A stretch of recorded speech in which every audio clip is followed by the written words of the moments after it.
So welcome to session number 12, which I think on our syllabus I listed as all of Jewish history in 90 minutes. I don't know how you summarize Jewish history in one class.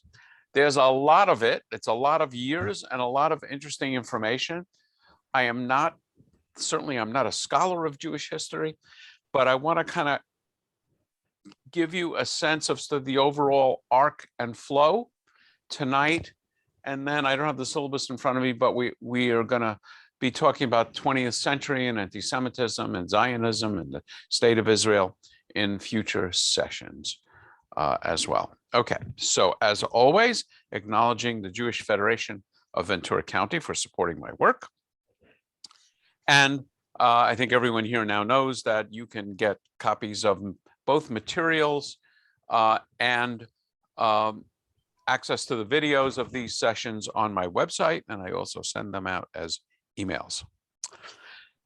So in rabbinical school, one of the many things that surprised me was the statement that you see at the top of the screen here, that Jewish history was not something that anyone really studied until about 150 years ago. We think of it as such an intensive and serious subject, but it just wasn't. You don't find very much material, certainly not Jewish sources, and I guess non-Jewish sources may not have been terribly interested in Jewish history. But one interesting thing is that traditional Judaism wasn't all that interested in Jewish history, because from a traditional Jewish perspective, all of history is a path to redemption, which I'm going to kind of summarize on this one chart.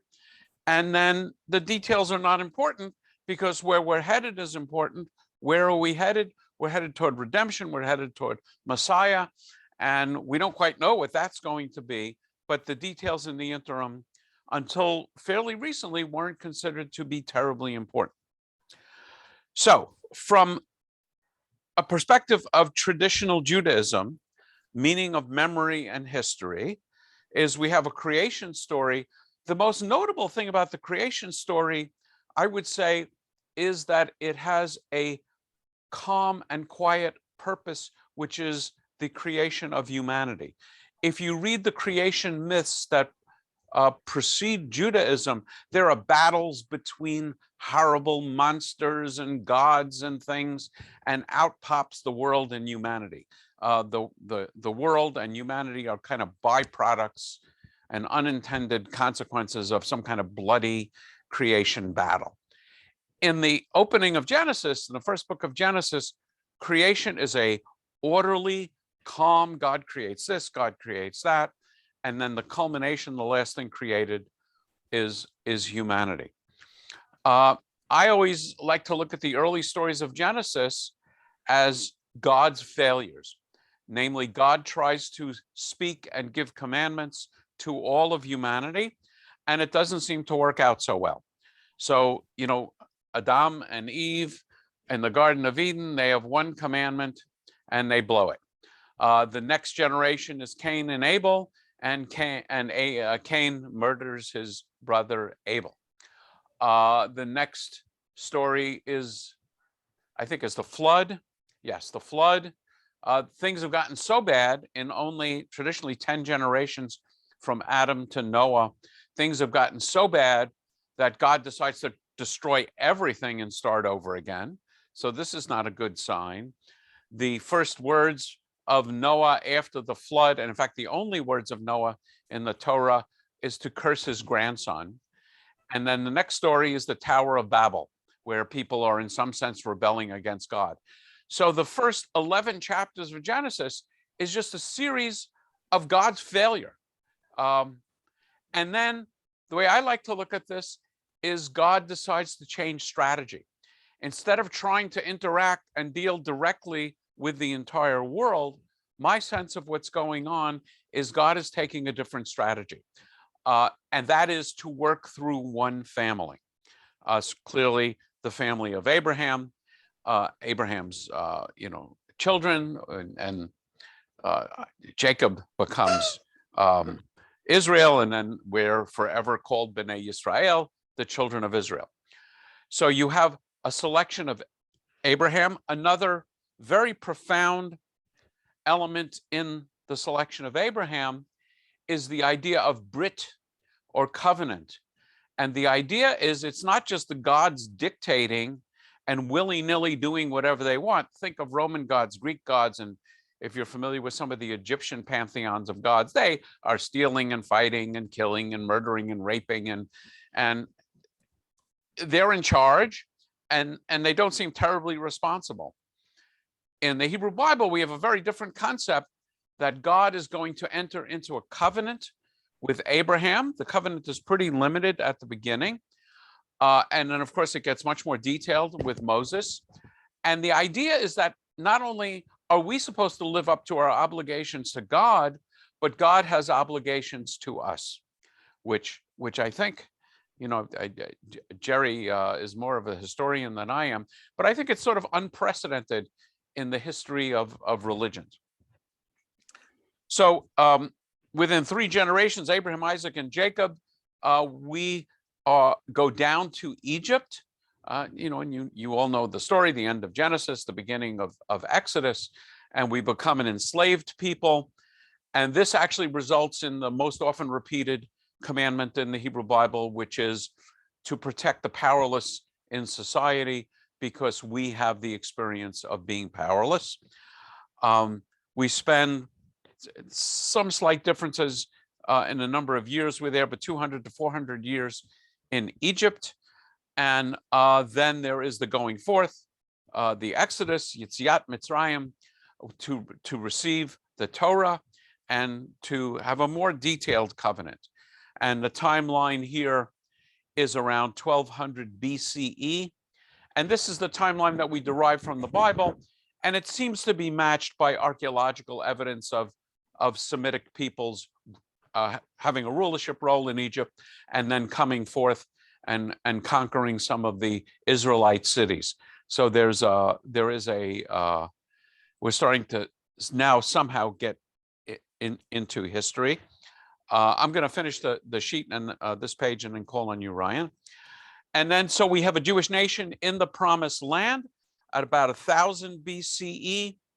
And the story goes that the first king of Israel, Israel's first ruled by judges, tribal judges. There are, you know, it's like the Confederation of States. There are independent tribes, and then they join together according to the biblical history under one king, Saul, and then David, and then Solomon. And Solomon's sons that proved not to be very capable rulers. So the nation splits into 2 nations, the northern tribes called Israel, the southern 2 tribes called Judah. And I'll just mention, I probably have this mentioned in future and in other slides, but this is the point where we actually start seeing actual history outside the Bible corresponding to what we read in the Bible. So the kings after Solomon are mentioned not only in our Bible, but in the records of other nations. So there's pretty good historical confirmation. In the world of biblical archaeology, there is a back and forth argument about at what point in time do we believe the biblical histories? And there's almost nothing, I would say there's nothing before David, and there's one extra biblical reference to King David. And I remember attending a lecture on biblical archaeology where the archaeologist said the number of artifacts that we have from David and Solomon's time that we've uncovered could fit in a shoebox, which is pretty amazing if that period of time was as we read in the Bible. So then we have lots of history. This is now in the book of David and Solomon and Saul, are in the book of Samuel, in the book of Kings 1 and 2. We have histories, and then we have prophets, and basically the kings are screwing up. There's a few good kings, there's a lot of bad kings, and the prophets come and rant and rail about the sins of the kings and how the nation is screwing up. And by the way, that I believe is a is a factor in the believability of this record. Nations very rarely record negative reporting about their own history in their own historical record. So the fact that we record horrible malfeasance among kings and leaders and our nation is actually a testament to some credibility. The northern kingdom, the 10 northern tribes, are conquered by Assyria in 722 BCE.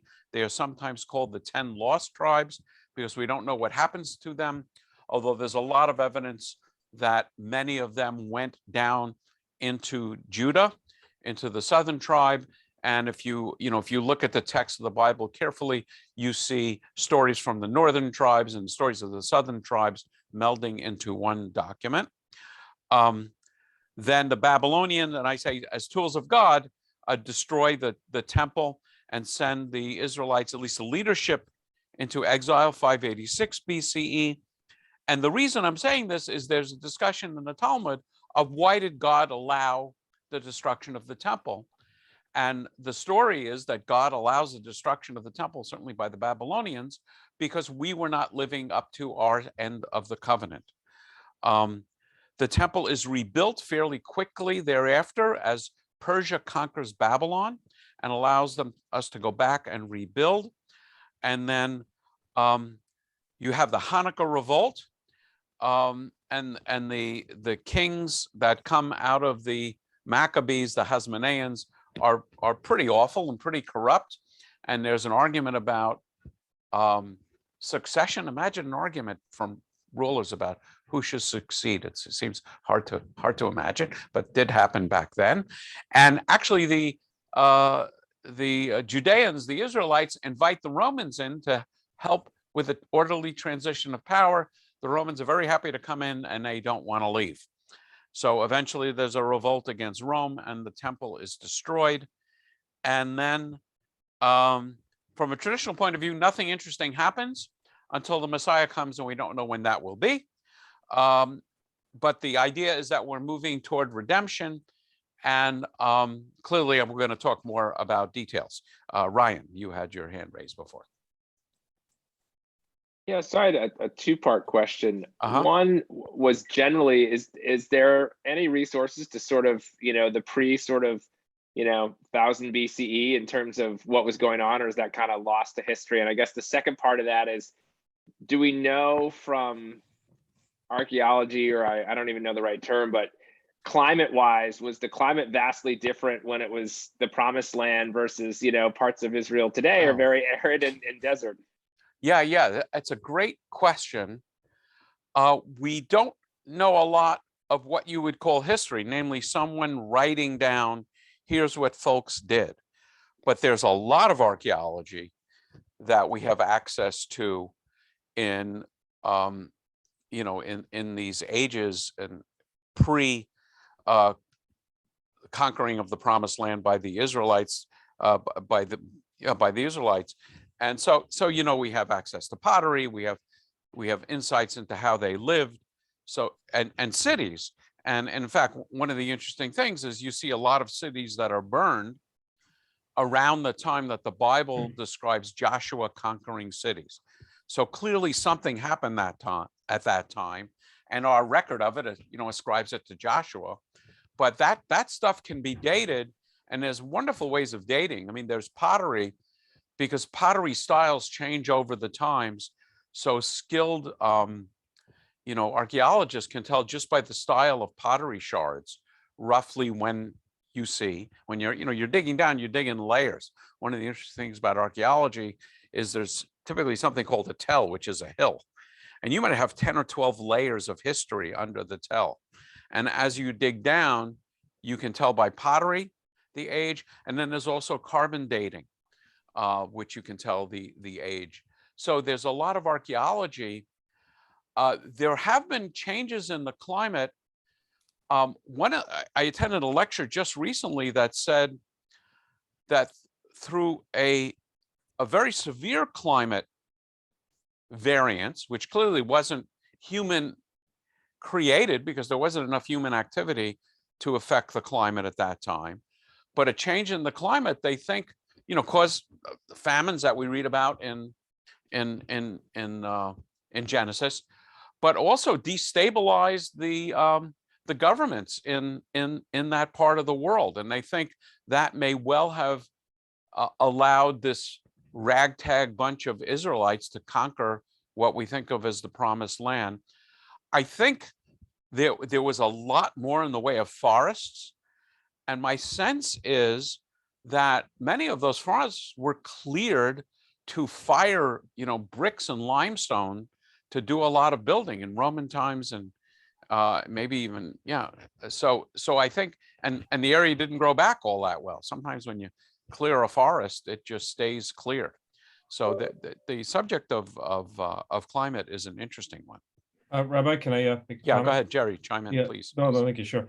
So point about the pottery is really good. Also, to add to that, some of the shards have names on them. Like, for example, there was ones that were, all of a sudden there's a pharaoh mentioned on pottery. So that pharaoh had to have lived before that time, right? Before that piece was made. Mhm. So that's a cool way to know when something was made.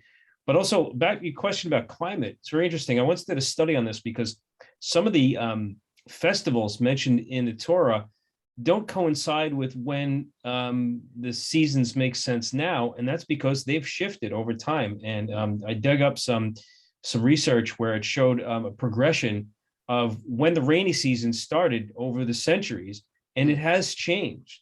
So the reason that the festival started like they do, in the Torah was actually, if you work it back, it's very accurate as to exactly when that would have been in times past. So we know that, take points that are pretty dry in Israel, like southern Israel right now, like down by the Dead Sea, places like that, right? We know that, believe it or not, there were people growing things in ancient times back then.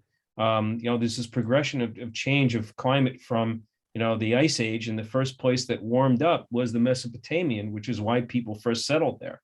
And so that was always hotter than the surrounding areas, and it progressively became hotter over time. So there's definitely a lot that we can tell about where people lived and what they did, based on things like like the rabbi pointed out, also the records of what you dig in a tell, which means like a hill, like a pile of debris under around a city that could have been destroyed from anything from war or just earthquakes, etc. Bryce? Yeah, additionally, some of the herding practices that people had at the time as well. I mean, you had a gradually warming grassland. It was really grassland. But one of the issues with grasses is they have to sink in roots and they help to hold the soil. But goats are known to eat everything, including pulling up the roots. Okay. And so goats, if you've got a challenged area and it's already becoming somewhat arid, and you lose the topsoil, you've got the Great Dust Bowl.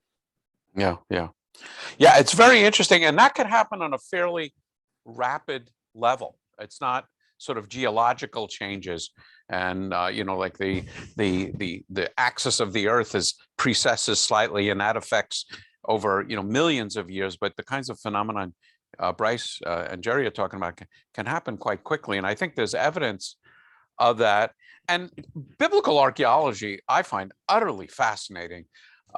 Just to give you an example, this question of whether the Joseph story and Semitic and Canaanite peoples were in Egypt is addressed in archaeology, because so what they find is in Egypt they find places and homes which are clearly built in a Canaanite style, and they find Canaanite burial practices in the land of Egypt. So biblical archaeology is fascinating. And I saw a paper, I just can't quite remember the details, even on this question of, examining what Bryce was talking about, or what Jerry was talking about, I'm sorry, in terms of the amount of rain and so on. By looking at tree rings, you can tell how, things grew. And I think they even look at seeds, that I can't quite remember how they did this, but it's just fascinating. I mean, it is amazing. One of the things I love about science is how much information you can dig out of a fairly small artifact. And it's true in archaeology, but even in cosmology, you have a flicker of a star, and it's amazing the information you can dig out of the spectrum that comes through of that star. Okay, so I wanted to point out, and I have a couple of slides, and I'm going to show you this. There is, I don't remember how I came across it, but there is this website. It's an amazing interactive timeline and chart of Jewish history, and I just put it on my own website. And I have, so for session number 12, the slides, sort of an outline, a timeline, and then I have the interactive version of the timeline, and it looks like this. And I know you can't see it, so I'm going to click on it, and we'll see how this works. So my question is, I can't actually see you all now, but the question is, do you see the timeline? No? Okay. Okay, so I will. Yeah, I see it. I see it. I don't. Oh, that's weird. Yeah. Sometimes there's a delay, maybe not. Anyway, that's really interesting. Les, are you using two screens? Yeah, I no, don't I'm see it just, now. I saw the timeline before. Okay. yeah, I don't see it either. I see the website to click Okay. on, but I don't Yeah, see hang it. on. I think I can do it this way. well, I saw the website where it said go, where it was, so I Oh, think that's what you're Yeah, talking so about. Oh, yeah, okay. No, I can do it this way. I think, hang on. I'm gonna go back to share screen. Okay, I presume you can see it now. Yes? Yes. yes. Okay, Yeah. Yes. so, oh, I can't. Here, all right, so here I can't make it bigger, but if you click on any one of these figures, so I'm just gonna go down here and click on Ruth, and you can see a little thing pops up, which gives you like a 1 or 2 sentence discussion of Ruth, and then you can click on Wikipedia and go right to the article. And so this timeline, has Jewish events, world events, Jewish historical figures, Jewish literature. So if you're interested in the Jerusalem Talmud, there's a discussion of the Jerusalem Talmud, the Hebrew years. And, there's probably a whole bunch of other stuff on this website that I haven't looked at. Population. Yeah, that's interesting. And it's sad when you see the big drops. Yeah, I wonder if this is Jewish population. Probably is. Oh, it is, yeah. Yeah. So anyway, I just want to point out there's a lot of material there. And I'm now going to go back. Whoops, no, I want to go, sorry. Whoops. Okay, I think, let me 1 second. Okay, I think I am back to the PowerPoint, I believe. Okay, back to the PowerPoint, okay? Yes? Yes. Okay, thank you. So historiography is history sort of as we understand it. It's not the legend of history or the sacred myths, but what do we actually know from, I would say, a scholarship perspective. So we know that there was a people that called themselves Israel. There is a very famous stela, I think it's pronounced stela, a big stone carving which describes the peoples or city states conquered by this pharaoh named Merneptah, and the word Israel is on there. And it's in the British Museum in Cairo, or yeah, I think it's British Museum in Cairo at the moment. And as I mentioned before, there's evidence for a Canaanite people named the Hyksos, even as a ruling class in Egypt. So we're starting to see some historical confirmation, but not direct, of the Joseph story. There's some evidence for David and Solomon, and as I mentioned, much better evidence for the later kings of Israel and Judah. And then the history is recorded that the first temple is destroyed by the Syrians and then rebuilt 50 to 70 years later under Cyrus. At the same time in history, We now have the rise of Hellenism, which I would guess, Jerry, you can correct me, is about 4th century or so BCE. And so a lot of influence of Greek culture in the land of Israel and on Judaism. And so we have a very important development, and that is the translation of the Hebrew Bible, first the Torah and then the remainder of the Bible into Greek, for the reasons why you probably read your Bibles in English, and so do I. That the average resident of the land at this time was speaking Greek more than they were speaking Hebrew. So that has a tremendous influence on history. And I'll talk more about that probably as we get into Christianity. And then we have the Hanukkah revolt, with which we are familiar. It's a battle for assimilation. There was a great tendency at that time for the I'll call them Jews of the time to assimilate into Greek culture. And there's a successful revolt and continued rulership by the Hasmoneans, the sort of the successors of the Maccabee revolt, and then conquering by Rome. In Rome, you have the heads of the high priest and the heads of Judaism are really picked by the Romans, and there's a Roman governor that rules in the land on behalf of Rome. And at one point in time, we have this governor named Herod. I'm sorry, the governor wasn't Herod, but Herod is put into place as a king. Yeah, Herod is king, and he is a tremendous builder. And so he builds the Second Temple had been rebuilt 500 years before this. He greatly expands the Temple Mount, builds what we see now as the Western Wall, and builds an astounding temple, which is destroyed, only 100 years or so after it's built. There are different sects in Judaism at the time: Sadducees, Pharisees, Zealots, Essenes. They have different approaches and different teachings about Judaism. And then Christianity becomes another sect. It's actually called it's still called in Hebrew, and called at that time the Nazarenes, who the Notzrim in Hebrew, or the Nazarenes, being the people who follow the guy from Nazareth. And there is one of the other things that's really fascinating is we don't know a lot about what life was for Jews during temple times. I mean, you really wish that there was a description of what it was like to be the average Jew, maybe not living in Jerusalem, maybe living in, there's a lot of Jews living outside of Jerusalem.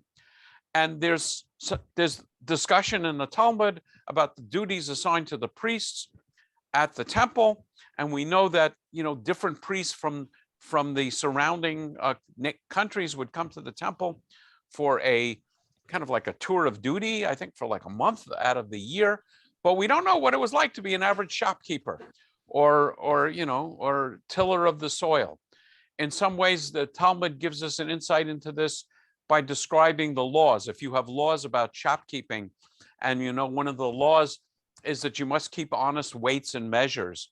In fact, you're actually prohibited not only from misusing false weights and measures, but you're prohibited from owning false weights and measures. Well, that tells you that there was merchants going on with weights and measures, and there were false weights and measures, because for the most part, things don't get prohibited unless people are doing it. Right. So you have, almost as a sidelight of these legal discussions, some insight into how people lived, but we don't have sort of a good narrative history of what it was like, to be an ordinary schlepper in these times. You read books by Michener. There's a book called The Source, which covers sort of a family life through all of these centuries and millennia, but it's fiction. So the other things that are important in terms of Jewish history here is revolts against Rome from 66 to 70. It's called the Great Revolt, and it fails. And ultimately, in the year 70, Common Era, the Second Temple is destroyed. And then about 60 years later or so, there is another revolt called the Bar Kokhba Revolt. and that also fails against Rome. And that's a really dramatic failure, in that the Romans are not at all pleased. So the Jews are exiled from the city of Jerusalem. The name of the city of Jerusalem is changed from Jerusalem to Ela Capitolina. Wife. The fields around the city where the Jews were farming were salted, so nothing could grow. So these two failed revolts are holocausts in their own right. And it affects Jewish history. You know, one of the things I always talk about is the idea that Hanukkah never makes it into the Bible, and the books of Maccabees don't make it in the Bible. And I think one of the reasons is that the rabbis did not want to repeat the revolt. You know, the books of Maccabees talk about a successful revolt of the few against the many.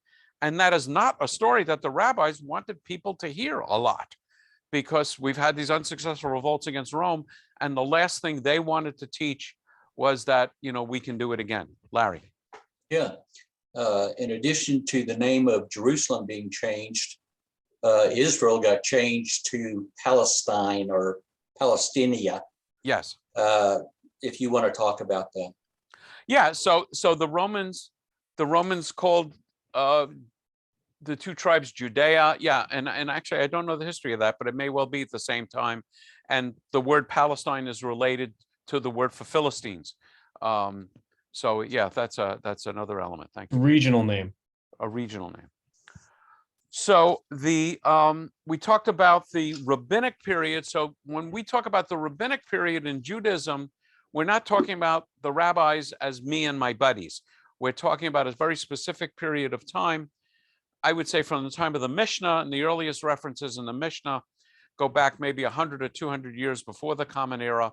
And then the Talmud is codified around 300 to 500 Common Era. This is the rabbinic period. It is in the aftermath of these revolts. And the rabbis, I'm pretty sure I've talked about this a lot. The rabbis essentially make a deal with the Romans.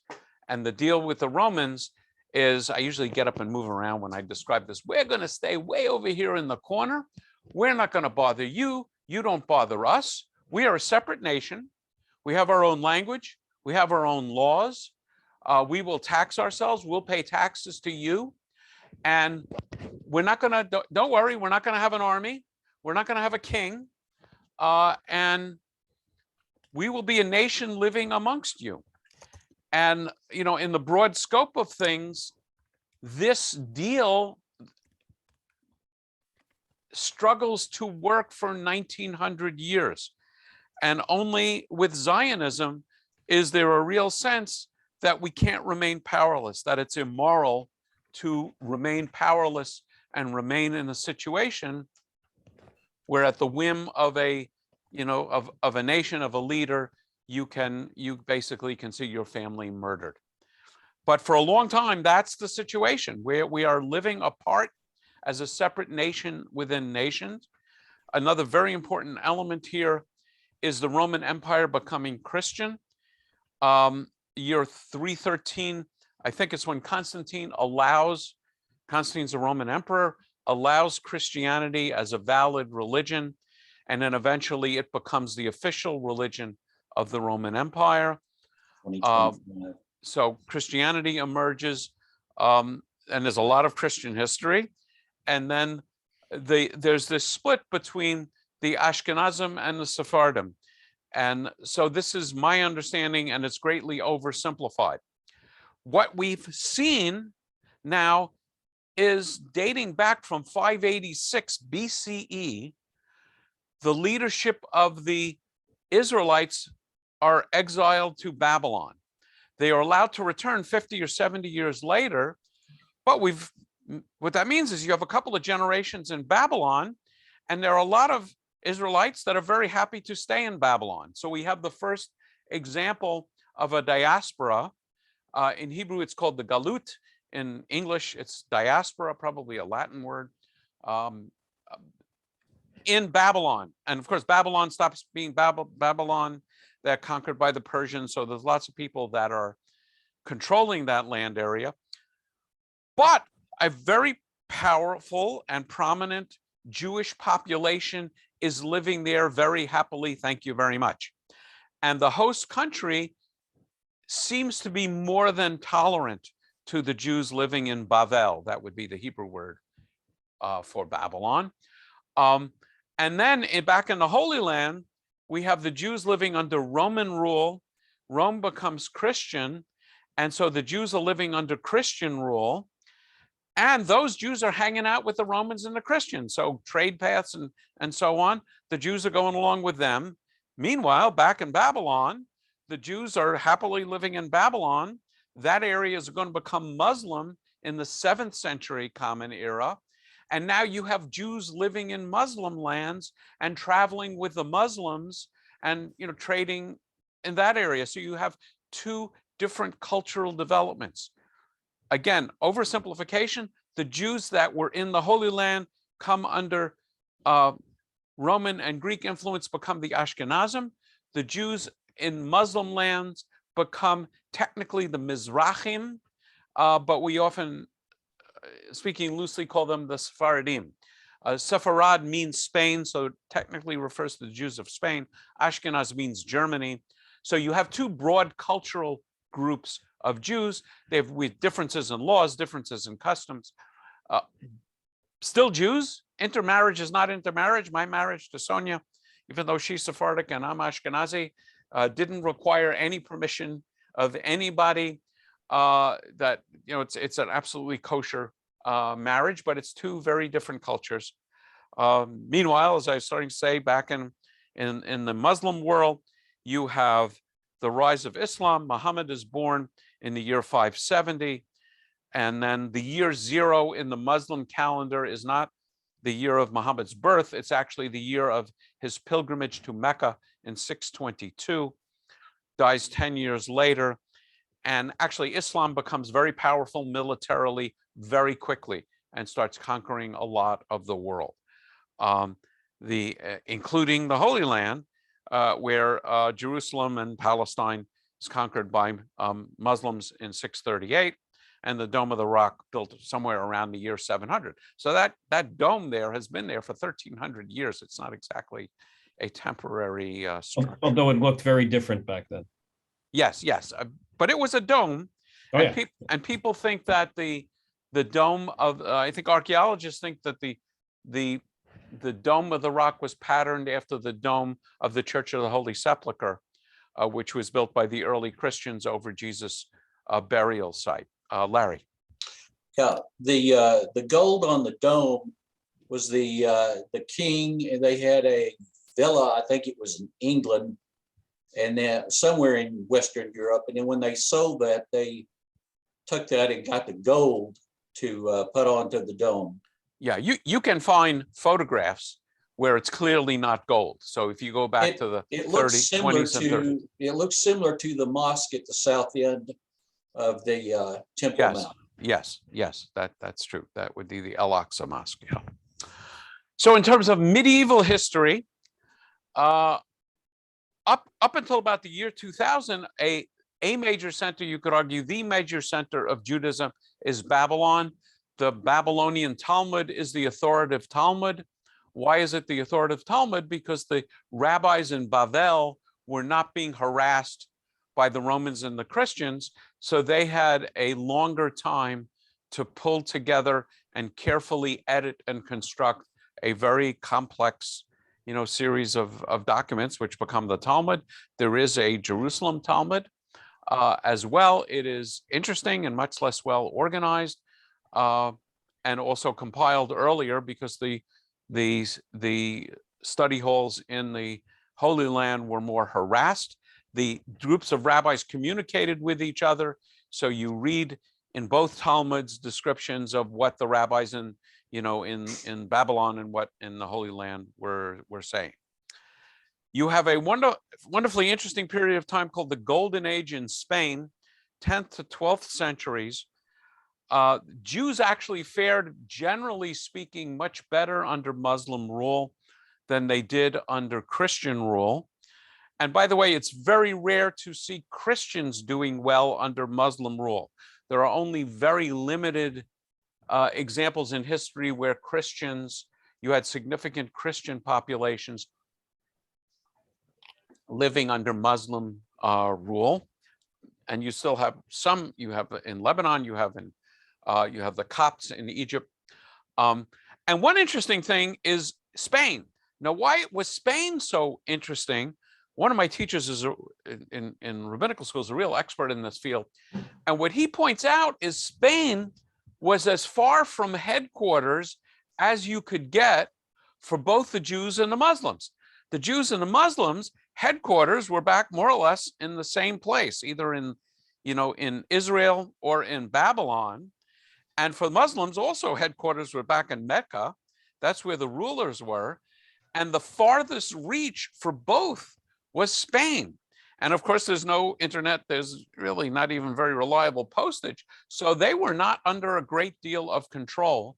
And there was a general of the Muslim army of Spain that was a Jew, and there's also tremendous interaction. This one of the things that really interests me is Muslims invent, several things. They invent theology. Theology is the idea that we want to put together an orderly, logical description of what's going on with God and revelation and so on. The Jews were never particularly interested in that. The Jews were much more interested in what are we supposed to do, not what's the sort of underlying basis. But the Muslims are very interested in that, and they're heavily influenced by Aristotle. And so the Jews are influenced by the Muslims. And so you have the Jews in Spain developing theologies and philosophies. One interesting thing is just grammar. It turns out a lot of us can just speak English without knowing any grammar. I don't know if you notice that. The rabbis pre this period of time weren't terribly interested in the study of Hebrew grammar as we find it in the Bible, for example. Muslims at this time, and this is fairly early in the history of Islam, start studying the grammar and the grammatical construction of Arabic. And Arabic and Hebrew are quite similar in their structure and their grammar. So as the Muslims are studying grammar, the Jews start studying grammar. And if you read rabbinic commentaries on Bible, a name that you'll see often is the name Ibn Ezra, which means the son of Ezra. But it's not Ben Ezra, it's Ibn Ezra. It's an Arabic name. And his commentaries usually focus on grammatical issues. I'm going to just get down to the bottom of the page and I will call on Bryce. And I often point out that the idea of what I often call the 3 O's as relating to God, God's omnipotence, omniscience, so all powerful, all knowing, and omnipresence, all present, is an idea that enters Judaism through Islam. You don't find good examples of that necessarily in the Bible. In fact, you find lots of counterexamples. But under the influence of Islam, these ideas enter Judaism. There is a reconquering of Spain by the church. There's battles for Spain going back and forth between the Catholic Church and Muslim forces.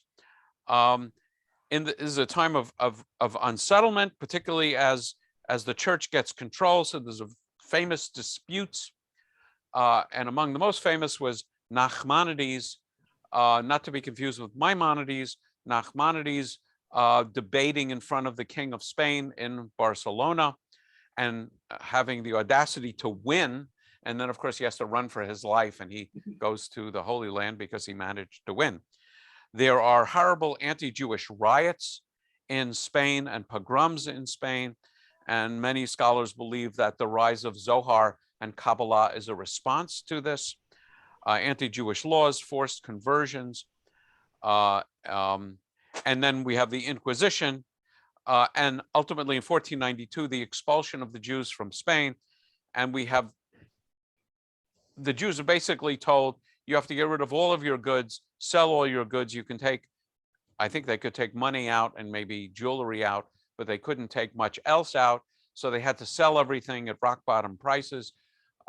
basically what they were doing was giving up their homeland, their livelihood, everything to leave. And many said, no, that's okay, we'll convert. And of the people that converted to Catholicism, there were many who secretly continued to practice Judaism. And we still find communities of people who are Catholics and having sort of odd Jewish practices. And I have people that are taking this class, not everybody showing up and watching it live, but some on, on YouTube, that have discovered, grandma or great grandma on her deathbed tells the family that we're really Jewish. And they describe to me histories of a family that has nothing to do with Judaism, having special meals Friday night and so on. And these Jews go to Portugal, they're expelled a few years later from Portugal, North Africa, and throughout Europe. Bryce. Yeah, so back to the idea of God's omnipotence, omniscience, and omnipresence as something, and I don't want to get too deeply in this, but it might be something for you to think about as well, and maybe compare and contrast. But when a religion absolutely requires God to watch everyone and everything, that's really a society that is looking for rigid control and rigid adherence to a single word. And it's I think a religion that is terribly fearful of anyone having a shred of doubt. Yeah, I think there's some truth in that, and there's some speculation that Constantine's adoption of Christianity was a way of maintaining control, since he saw the power of Christianity rising. There's a great book behind me called Constantine's Sword, which addresses this very nicely. The Jews really, at this point in time, don't have any power to control anything, but I think they were embarrassed by having what looked like such a primitive religion compared to Islam. So they came up with this idea. I always mention it because we assume that the idea that God is all-knowing and all-powerful has always been an inherent part of Judaism. And many, including me, are quite surprised and even shocked to find out that this enters Judaism through Islam. And I think it also underlines something that we talk about a lot, and that is people and religions are influenced by the host country in which they live. And if you don't believe me, Google Hanukkah lights, just Hanukkah bush. I think it makes much more sense for God to not be everywhere, see everything, and know everything, because, the God would have to keep getting more and more infinite and infinite. Where do you put it all? Yeah. So it's a bandwidth issue. I have heard you talk about that a lot, and I don't limit God's bandwidth, to put it bluntly, but I don't worry about that because Judaism doesn't really worry about that. Jerry. Right. Okay. Sorry. Just thinking about what you're saying. So you can't have omnipotence and omniscience without oneness, right? You don't have that until you have the finalized concept of a single God, right? And so you mentioned the comment that the Muslims brought these concepts to Judaism. They may have borrowed some of this from the Zoroastrians, in turn. So they may not have originated, but what they did possibly originate is the oneness of God, and that kind of co-developed at the same time. Well, I should say it obviously, Judaism was thinking about that long before that, but as we know, it wasn't universal. As we know, we've found, even Jewish settlements where there's no pig bones, there's still some little idols occasionally. They just had a tough time giving those up. Right.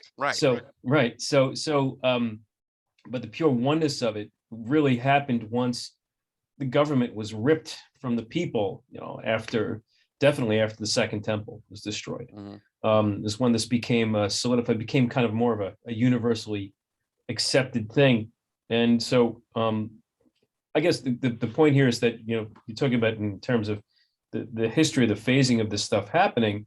it didn't all happen at any one time. This happened Right, over right. many, many centuries, and it kind of gradually became something that it evolved along with the cultures around it at the same time.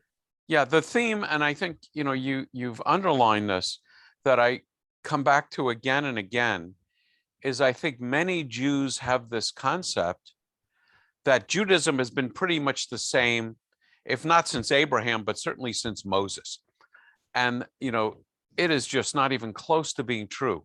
And it's true of every religion, that religions evolve and change over time. So I just feel the need to keep coming back and underlining that point. But without the destruction of the temple, there would have never been the complete oral to written conversion of the Talmud. And you know, that's what made it great, because then now you've recorded it and it's, you know, indexed and you can search it, and you know, it was the original internet. Yeah, Right? so that's a very important point, which I didn't really stress or underline, that the writing down of the oral law. And remember, the myth is, our sacred story is, that Moses got an oral law and a written law on Mount Sinai, and the writing down of the oral law begins in the year 200 of the Common Era. So it's after the destruction of the temple, after the revolts, and Yehuda HaNasi, the leader of Judaism at the time, was afraid that because it was oral, if we don't write it down, we're going to lose it. So it gets written down, and then for the next few hundred years, the rabbis discuss the heart of the oral law, which is the Mishnah. But you're right, Jerry. I mean, if I often say, if we were practicing the religion of the Hebrew Bible, we'd be sacrificing animals.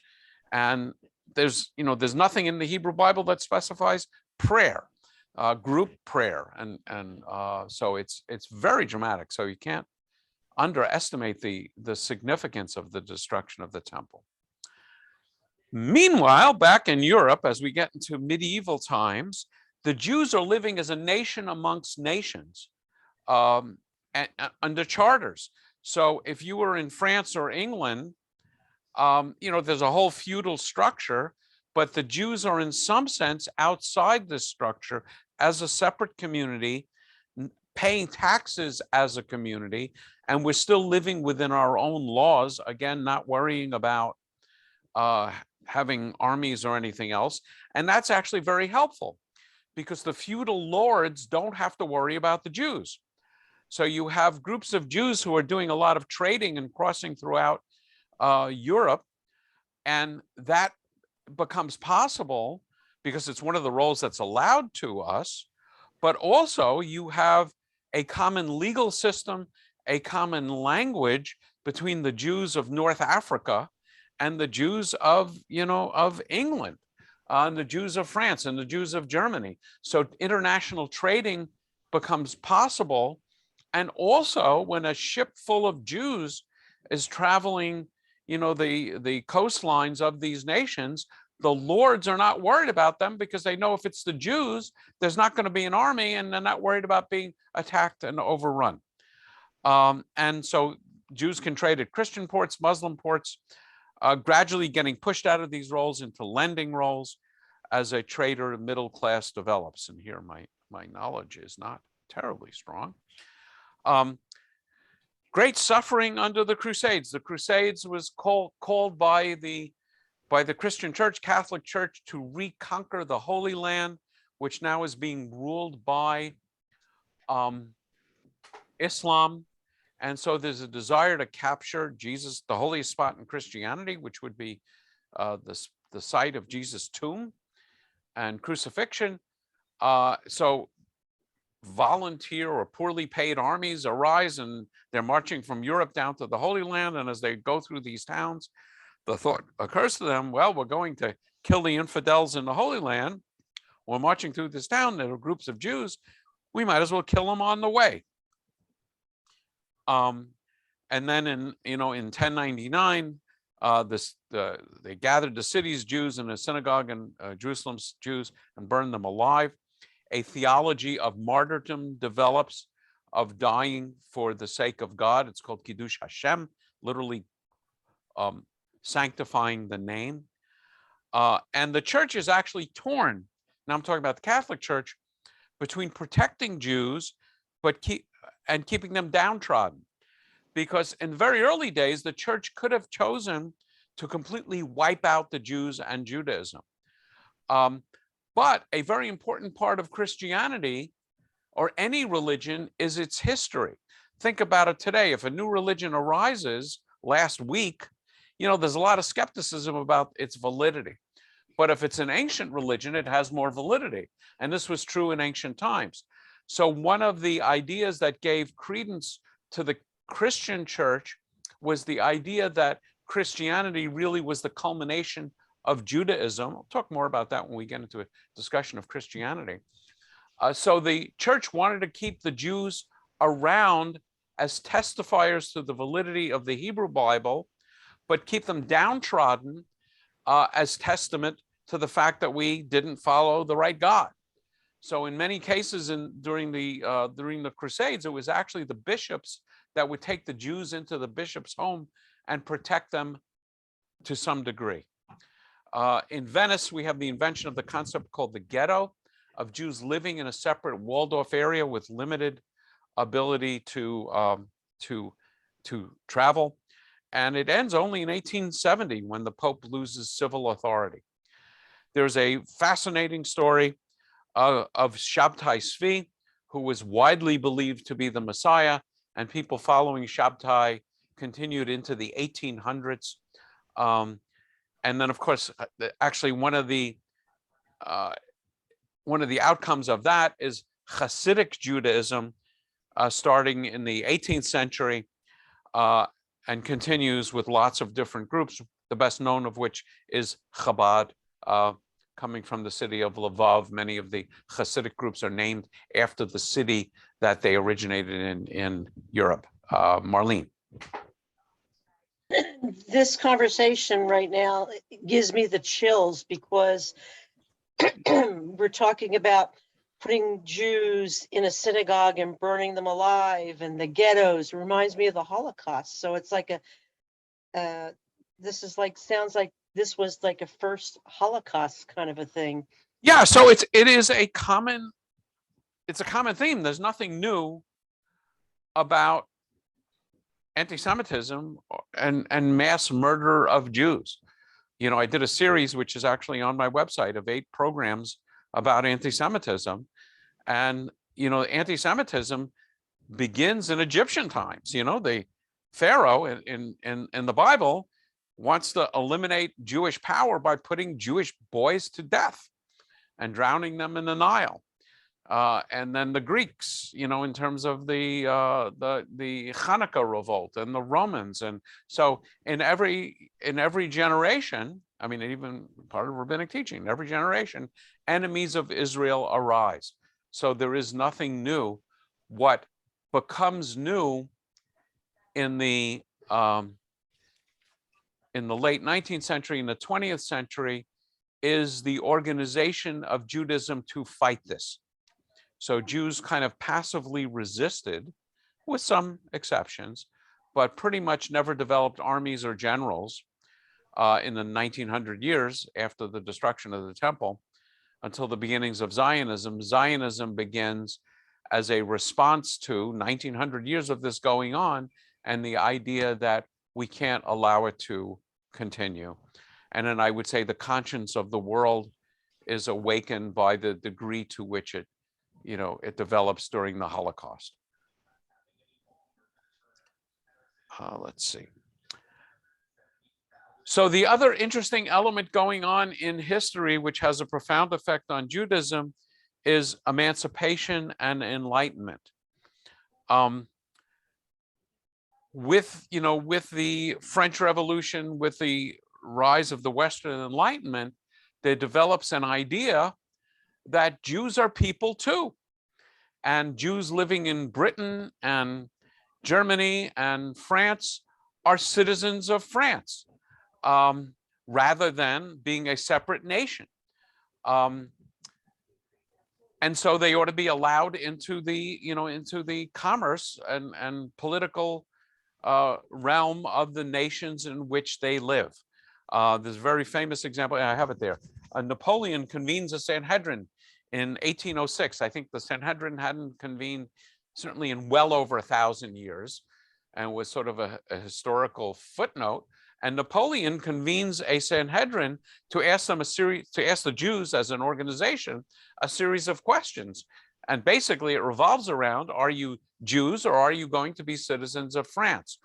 And the Sanhedrin basically tells Napoleon everything he wants to hear, namely that the Jews of France will be loyal citizens of France, with the single exception of not allowing intermarriage. The Jews weren't willing to go so far as to allow intermarriage between Jews of France and non-Jews of France.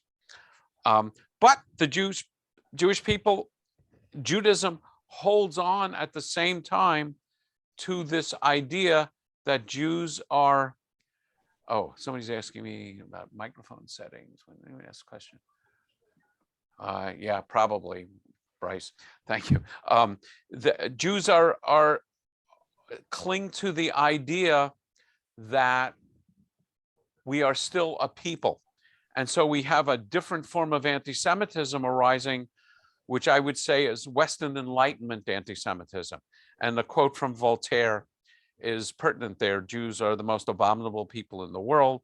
They are a totally ignorant nation who for many years have combined with contemptible miserliness and the most revolting superstition with a violent hatred of all those nations that have tolerated them. The idea of the Enlightenment in Voltaire is not a Christian anti-Semitism, it's not a theological anti-Semitism, but it's an anti-Semitism born of the Jews' insistence that we are a people. And that's still today. As I think most of you know, you are Jewish if you're born into Judaism. And tradition, biblical times, that went with your father's line. Modern times, it goes with your mother's line. Reform tries to split the difference. But basically, Judaism is something you are born into, just as you are born into being an American citizen based on your parents' nationality and even on the the physical soil upon which you're born. Reform Judaism starts to emerge in the early 1800s, 1820s, as a response to this and as a way of addressing the question, how are we going to be Jews in a world that accepts us? The history of the last 1800 years gives us clear guidance on how are we supposed to be Jews in a world that wants to keep us separate. We want to keep separate from the rest of the world, and the world wants to keep us separate from them. That we get and totally understand. What is new and puzzling is the idea of how are we supposed to be Jewish in a world that accepts us. So Reform Judaism tries to break down some of the barriers associated with very traditional dress, with dietary laws and so on, so Jews can remain Jewish and be heavily integrated into societies in which they live. And it sometimes surprises people to hear Reform Judaism is the oldest Jewish movement. The other movements, Orthodoxy and conservative Judaism, are responses to reform. Before this, there were just Jews. Bryce. Sometimes wonder why ultra-Orthodox Jews aren't more like the Amish or the Mennonites and try to like do without electricity and do everything like that and just try to keep everything the same as it was in their view of when God gave them instruction. Yeah, so I believe the answer to that question, it's a great question, is the idea that we are obligated to interact with the world because we're supposed to be a light to the nations and bring the nations to the worship of the God of Abraham, not necessarily make them Jewish. So we don't have the option of, as I sometimes say, Jews do not have the right to remain silent. We have to positively proclaim God, and gets us into trouble. Well, especially, one part does not go well with the other part. Right. And I would say that's one of the underlying themes and reasons for anti-Semitism. Jews begin to come to America, and I think in the 17th century, maybe a little earlier. The early Jewish immigration to America is largely Sephardic Judaism, and then we have a tremendous influx in the late 1800s, early 1900s, as a result of persecution in Ashkenazi land.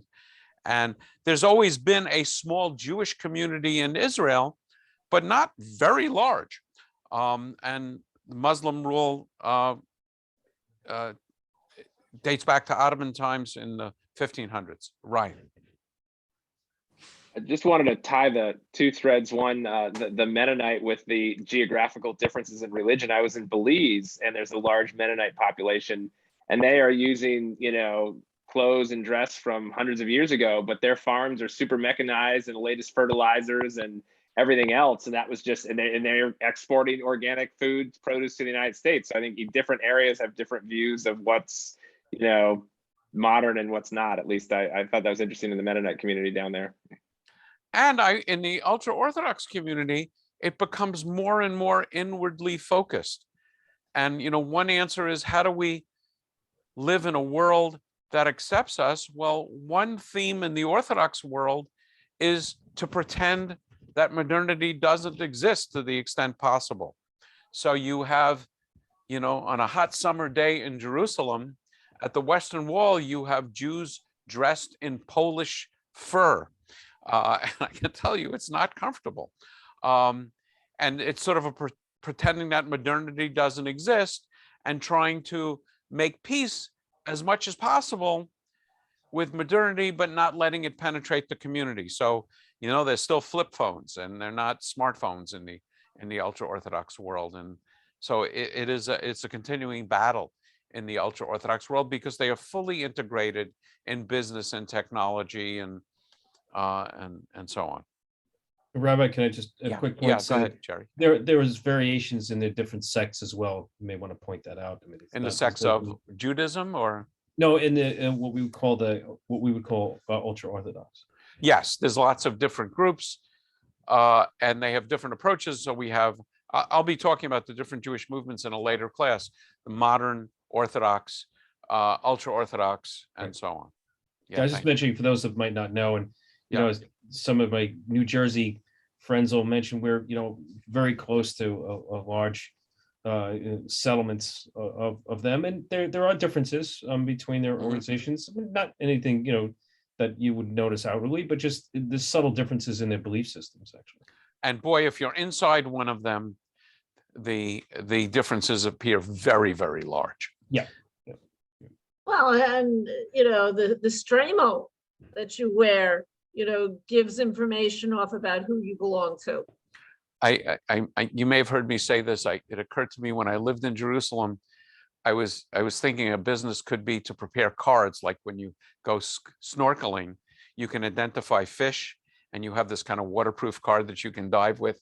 That I thought about developing a card that, by the different type of stremel and coat and belt and yarmulke, you can identify different types of Jews. There is I don't know if you've seen this, I'm pretty sure it's on Netflix, a series called Srugim. And I find it fascinating that they never explain the name. But the yarmulke that I'm wearing here is called kippah sruga. It's a knitted yarmulke.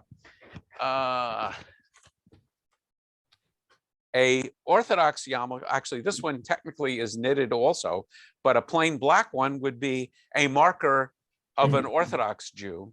Whereas one of these, it could be modern Orthodox, or I would say conservative. But yeah, it's just like identifying fish when you're snorkeling. There's outward markers. Let's see, I think I got rid of this slide. Okay, so actually I'm almost done here. So in the late 19th century, we have pogroms in Russia and mass immigration to America. And I think next time I'm going to be taking up that story, I think, of Zionism. Actually, I don't actually remember what I'm doing next time. But next time, very important to say, next time is not next week. So yeah, next time I'm going to be talking about sorry, Judaism and Christianity, the parting of the ways. And then after that, 20th century Zionism, anti-Semitism, and the Holocaust. But I do want to point out that next Wednesday, I'm more or less taking off next week, although I will have a Monday class for those of you that drop in on Mondays as well. And the other thing, I sent out an email today. I'm actually going to be on the pulpit at Temple of Dad Elohim in Thousand Oaks this Friday. So if you want to spend the Shabbat with me, I can't remember what I'm talking about, but it's What something. time is it? The time is 7 o'clock Pacific time. And I sent a link with the link to view the services which are streamed. It's not Zoom, it's a streaming. Okay. And then just I mean, there's so much material on history. Mentioning just a few books here by Karen Armstrong, by Paul Johnson. I find Steve Weiland's book very interesting also, if you're interested in those times, sort of the times between Judaism and Christianity. And that is that in terms of the PowerPoint. So questions or comments, and gee, I got through it in 75 minutes, not 90 minutes. I'm proud of myself. So any questions, comments? These last 22 months. Okay, so I am going to bid you all a good evening and look forward to seeing you next time. I'm actually working on, while I have a minute, let me see if I can show you this. I'm doing a project. This was actually, hang on, I'm going to try and silent. I can't quite tell who's speaking now. Anyway, I want to show you something I'm working on. So let me start it. I can't tell who's, usually I get my screen lights up. So I'm going to, let me just, this is a project I'm working on, and I may just distribute it to you all. I just developed this today. So I think you can see this. What it is, you know, I have this, I should back up here. I have the Learner's Guide to Blessings. It's something that we went over last time. And so we went through this list. It's kind of sample barachas. So I will send this to you. I can't, and maybe one of you people who are good with websites, I tried to actually load this as a link to my website, but my website said for security issues, they won't allow it. So I don't know why. But so for each one of these items, like here's the opening. If you click on the little speaker, you won't be able to hear this. Hold on, I gotta keep, sorry about that. I have to do the share screen and allow sound. So if you click on the little microphone, you will hear this. Eloheinu Malach Haolam. Whoop, it didn't, I must have clicked it there.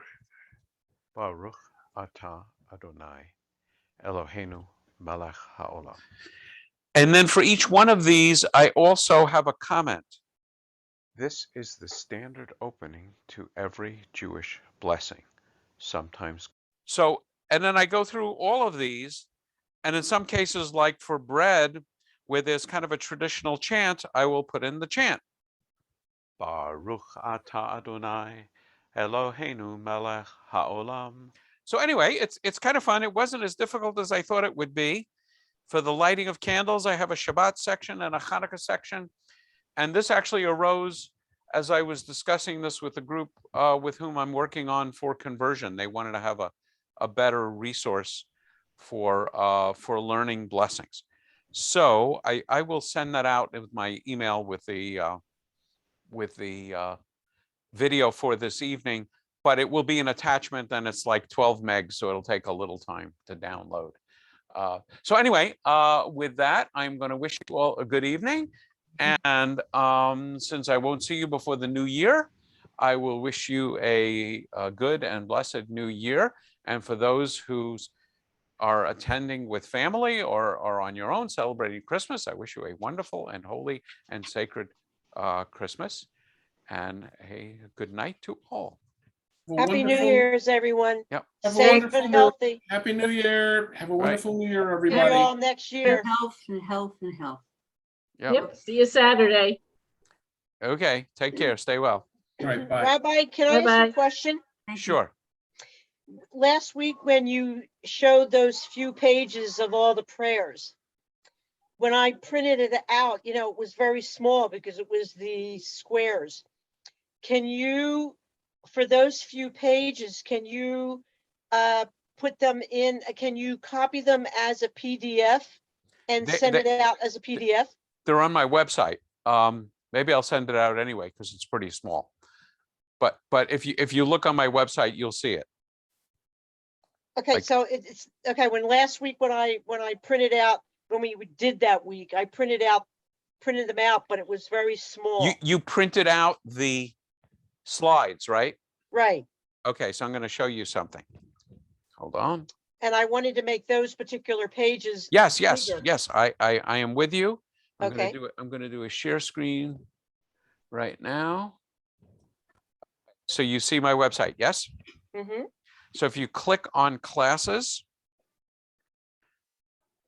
and then go to Jewish literacy Mm-hmm. and then go down to number 11. See, it says Learner's Guide to Blessings. Uh-huh. Click on that. And that's a PDF of the Learner's Guide. So go back one, you go to the go to PDF. It was So- the learning guide. Yeah, so if you look, oh, I see it says 10. Ay, what is going on here? Oh, no, I'm sorry. So for number 11, there's a copy of the slides. Right, There's an outline. I should get rid of the outline. It's not terribly interesting, I think. And then the third item is called the Learner's Guide to Blessings, which is this. It's not copies of slides. It's a 2-page. It's exactly what you're looking for. okay. I'm gonna have to try that and see if I can. Yeah, if you have trouble with it, let me know and I'll be happy to send it. Maybe I'll send it anyway. It's Thank really, you very much. it's really pretty small. Okay, thank you. You are welcome. Okay, Thank you, everybody. Have a good evening. Happy New take Year. care Thank and you, Doctor. Thank you, Rabbi. stay well. Oh, I wonder. Oh, I kept recording. Okay, no problem. Okay, good night. Good night.